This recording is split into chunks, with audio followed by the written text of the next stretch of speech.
दोस्तों, महादेव का नाम लेते ही मन में शांति और शक्ति का भाव जगता है। वो योगियों के भी योगी हैं, तपस्वी के भी तपस्वी। पर क्या आपने कभी सोचा है उनके गहन ध्यान का रहस्य क्या है? आज हम आपको सुनाने जा रहे हैं शिव के रहस्यमय ध्यान की अद्भुत कहानी। कैलाश पर्वत की ऊंचाइयों पर चारों ओर बर्फ फैली थी। हवा इतनी ठंडी थी कि साधारण जीव टिक भी ना सके। पर उसी कठोर वातावरण में महादेव चट्टान पर बैठे ध्यानमग्न थे। उनकी आंखें बंद थी, जटाओं से गंगा बह रही थी। उनके चारों ओर एक अद्भुत आभा फैली थी। देवता और ऋषि दूर खड़े होकर यह दृश्य देख रहे थे।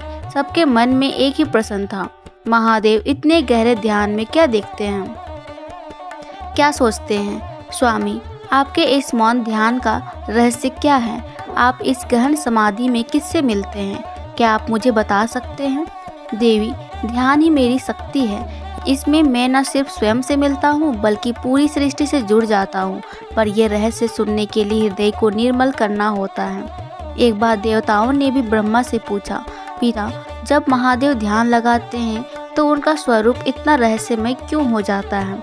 ब्रह्मा जी ने उत्तर दिया, शिव का ध्यान साधारण ध्यान नहीं, उनका हर श्वास सृष्टि का संतुलन बनाता है।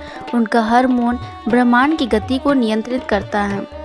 कहा जाता है कि जब शिव गहन ध्यान में जाते हैं तो उनकी आत्मा कैलाश से निकलकर ब्रह्मांड की यात्रा करती है। वो तारों से संवाद करते हैं, ग्रहों को संतुलन देते हैं और धारा को जीवन प्रदान करते हैं। इस दौरान उनका शरीर एक पत्थर सा स्थिर हो जाता है, पर उनकी चेतना संपूर्ण ब्रह्मांड में फैल जाती है। यही है शिव का रहस्यमय ध्यान। एक बार एक असुर जिसका नाम था अंधकासुर, उसने सोचा, जब शिव ध्यान में है तो क्यों न अभी आक्रमण करके देवताओं को जीत लिया जाए। वो अपनी सेना लेकर कैलाश पहुंचा। उसने महादेव को ध्यानमग्न देखा और हंसते हुए कहा, ये तो योगी है, इनसे क्या डरना। उसने हमला करना शुरू किया। देवता घबरा गए। उन्होंने पार्वती जी से प्रार्थना की, अंधक, तुम नहीं जानते कि महादेव का मौन ये सबसे बड़ा अस्त्र है। जैसे ही असुर ने कैलाश की चोटी पर कदम रखा, अचानक महादेव के शरीर से प्रकाश निकलने लगा। वो ध्यानमग्न ही थे, पर उनकी चेतना ने असुर की सेना को भस्म कर दिया। अंधक कांप गया। वो चीख कर बोला, ये कौन सी शक्ति है? तभी महादेव ने धीरे धीरे आंखें खोली। ये मेरे ध्यान की शक्ति है, मेरे मौन में छुपा संहार, मेरे ध्यान में छुपा सृजन।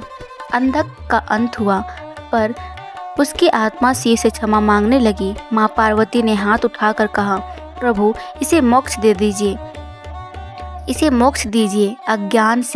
अज्ञान ने इसे भटका दिया था।